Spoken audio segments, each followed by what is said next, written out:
The Senate is set to vote on the confirmation of the Supreme Court Justice nominee Ketanji Brown Jackson. That's expected to solidify her place in history, of course, as the first black woman to sit on the high court.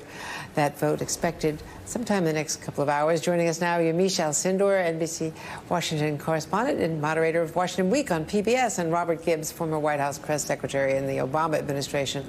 Also with us, former Republican National Chairman Michael Steele. Yamiche, first to you. Vice President Kamala Harris is going to be presiding over the Senate. We're told she's traveling to the Capitol. Obviously, a great moment for her. The first black vice president, first black woman vice president, and now, of course, the first black woman on the Supreme Court, something that President Biden promised when he was a candidate in South Carolina. Yamiche? That's right. This is going to be an incredibly historic moment with, as you mentioned, the first black woman to be vice president, presiding over the confirmation vote for the first black woman who will be confirmed to the Supreme Court. It is expected that she will be confirmed. Of course, this took 233 years in the making for someone with her lived experience, with her life experience, to make it onto the bench. I've been talking to a lot of people who know Judge Jackson personally, and they say that she is someone who was a serious student, who had been working for a long time to be a judge, who had been working for a long time to be in this position. They say that they were pained to watch her Supreme Court hearings, and that she herself was at times disturbed, but that she was someone who, because of her background as a descendant of enslaved people, but also as a descendant of parents who were both lawyers and educators, that she was ready for this moment. I was talking to one of her friends who said that she's also someone who's very caring, that she was texting her friends at 2 o'clock in the morning, checking on their children, checking on them, even as she was going through the confirmation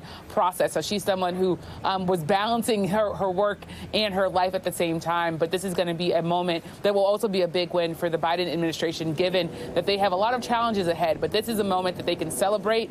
And there is talk that tomorrow at the White House that they will also be celebrating her, but today will be at the Senate where history will be made.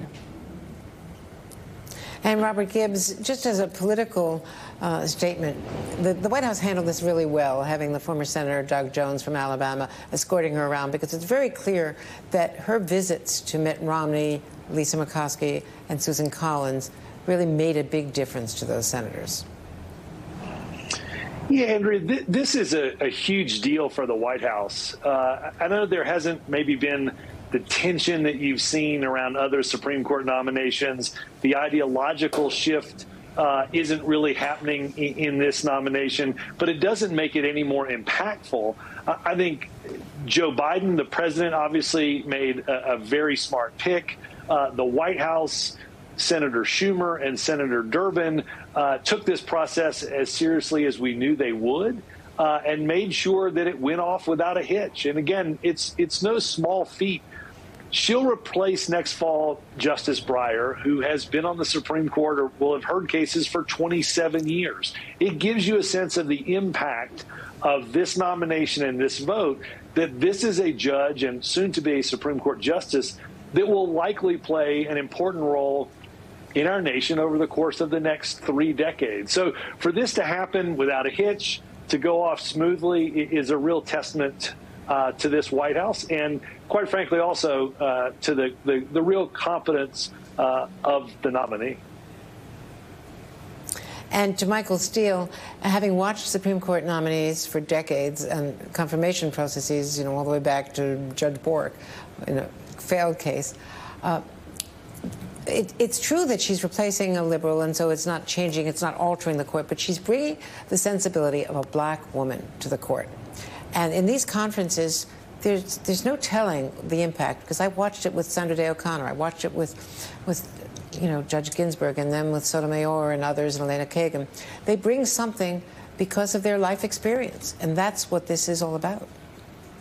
They do, and Andrea, you put your finger on the least talked about aspect of her nomination and ascendance to the court, and that is the woman herself and how she will interact with the other justices, having not just the female, another female perspective, another African-American perspective, but the fact that she's got young kids, the fact that she comes out of the defense community in jurisprudence, brings elements into that conference setting that I think can potentially change the dynamic. I'll just say right now, I think I would not be surprised in some respects to see an alliance between this Justice Brown Jackson and Amy Coney Barrett around certain issues.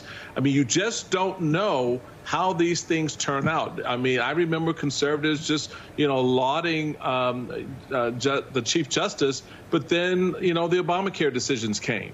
Real life has a way of shaping jurisprudence, and the real life experiences of someone like Ketanji Brown Jackson will, in fact, I think, have an impact on this court. How inspirational is this, Yamiche, to young black men and women, children and students about what she's achieved?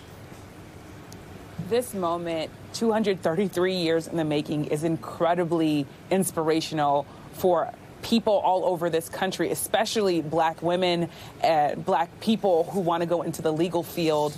I was talking to one of her dear friends who said that for her daughters, these are black young daughters, that they will be able to see her, Judge Jackson, doing this job at the Supreme Court and know that they can do anything, that they can shoot for the moon, that they do not have to be limited by any glass ceilings. And those glass ceilings, of course, for a black woman being doubly because of her race and her gender.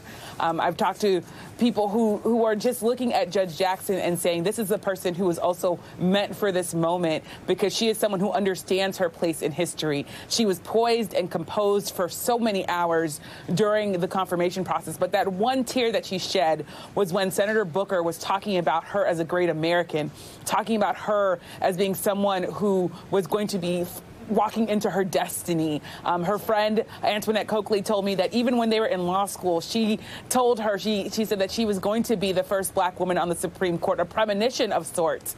But I asked her today, why did you think that, and what do you feel like now that this is coming full circle? And they say that she told me that essentially this was a moment that was going to be in the making, that people all over the country are going to be seeing a woman who is the embodiment, really, of what an American dream in this country can look like. I will also say, though, that there is a limit to representation. People have told me again that while, of course, it is important that she is a black woman on the Supreme Court, it can't be lost that this is a country that has a lot of work to do and that symbolism is not the only thing that will move our country forward.